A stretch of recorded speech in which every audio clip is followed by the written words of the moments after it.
really funny moment at the end. Both players had the exact same reaction on the webcam. They're both completely shaking their head, blinking uncontrollably, like, I can't even believe what I just looked at there. And fellas, I understand. We feel the same. Except one of them won and one of them lost. So exactly. That's the trivia game that we played. This is something we might be seeing of a lot in this match. This is the Jose Martínez Sicilian treatment with white, getting the bishop out to the strange square of d3 and then repositioning it backwards. Although I think it's actually called the Kopek system, after Danny Kopek, if I'm not mistaken. But Jose plays it all the time. Right.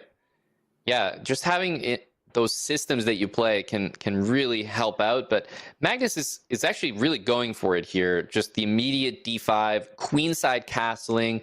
I mean, you could definitely kingside castle against this, but I think this is a much more direct approach. Maybe just going after that d-pawn, bishop f5, maybe a pawn to e4, just trying to rip the game open, and a3 indicates what you're saying, maybe kingside castle and just fully b4. Let's go for it. Clearly, Jose is familiar with the ideas and plans. He's played this hundreds, if at this point not thousands of times in online games, and maybe offline games. I would not feel particularly comfortable here with black. I see this coming, and I don't exactly... Okay, well, there you go. And by the way, that apparently is the best move. So to take that for what it's worth. And the knight is coming here and here, potentially. Interesting. Yeah, I almost treat this, the move b4, you've got me thinking, like, maybe do you take it and play bishop takes b4, almost like those Sicilians where you sack a piece and just win every single pawn that exists? Otherwise, I agree, b4 is tough to meet. Jose just thinking, like, hey, I just lost the game. Do I want to go all in with the move b4? What if it doesn't work? These are the thoughts that go through the head when you play against Magnus, but he played everything to set up this move. The only question is, does he need to make an improving move first? Or maybe something like a knight c4, potentially, to target the pawn on e5. It's easier to move his pieces, obviously, but what do you do if knight c4 is played? I'm not blundering anything, am I? I think it's good. Some e4 could be nasty, though. I agree. Yeah, you always start to look for those e4 moves. I think maybe even bishop takes c4, followed by e4, like in that order, might be a bit more dangerous. And if you don't play that, maybe I was thinking castle. White could castle here, then prepare it. But perhaps black is intending to move the knight on f6 into d5.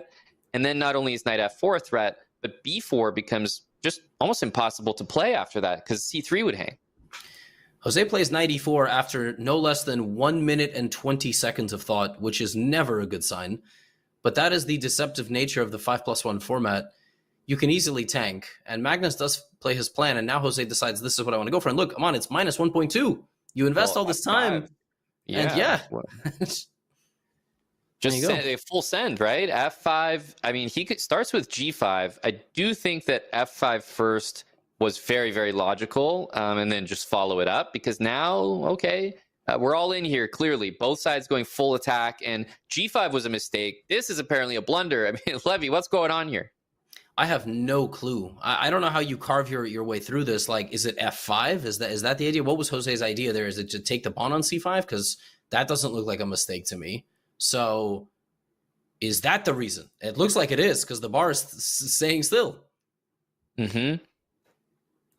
Yep, and actually, I really start to get nervous about a knight showing up on the d4 square, so much so that I'm even considering knight takes c3 and then knight d4, because the g-file opening up looks so devastating that I'm convincing myself, the more I'm looking at it, that maybe that's an idea.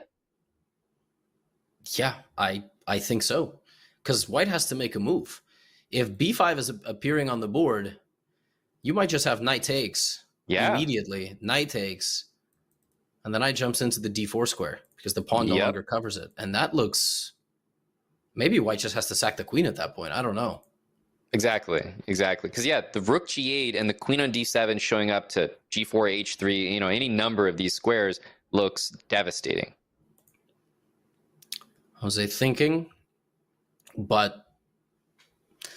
Thinking in this format is risky business. You have to only have clean thoughts. Suddenly you think for 2 minutes, your position is worse, and you have a minute less on the clock. And after a first game like that, which sort of stuns Magnus awake, going, okay, we're never going to do that again, he will look to shut it down. Bishop e3 appears, and it is a -3 advantage here with moves like f5 probably, Amon, and knight c3 and knight e3 and knight f4 and knight d4 and rook g8. I mean, you name it. Yeah. So I think the issue is that he started to see and respect, and maybe rightfully so, the idea of knight takes c3 and knight d4. So instead of continuing his attack the way he would want to, knight c5, pawn takes c5, he had to cover that square. And now Magnus is like, well, I don't need the fancy moves. Let's just play the obvious. f5, rook g8. Let's get these pawns going. No way you can handle this. And I think the key thing is that if the knight appears on c5, that knight actually is threatening business. But if the bishop takes it, there is nothing. White is at least 2 or 3 moves away from conjuring up any sort of threat, and by then Black would have gone to the g-file and crashed through and would be much closer to attacking the white king. I think Magnus just sort of senses the incoming pace of game, and Jose is in severe trouble here in game 2. Well, yeah, the obvious is that if the knight moves, let's say to c5, you take it, you just play knight takes c3, bishop will then capture on f3 on the next move, and you can't really prevent the g-file from opening up. So yeah, something has got to give here. And I mean, I don't even, b5 is an attempt, but after taking here, maybe queen g7, maybe just takes. There's a number of moves. Queen g7 is very nice. And then if pawn takes, knight takes c3 is lethal. Exactly. Yeah, just about displacing that queen, and that is going to happen. I mean, look at the action is all on the king side here. You think about, it's always a pawn race, right? An attacking race, but there's no attack for white, and Magnus is nearly giving checkmate. It's so hard to calculate things when pawns are going to walk all the way up the board to your king. You just get scared inherently. But not only did Magnus see all of that, he even saw that the queen could go over here, but there are no threats. There are no threats at all, which is just crazy that he saw that in like 15 seconds. And Jose just resigns him on. Yeah, time is ticking.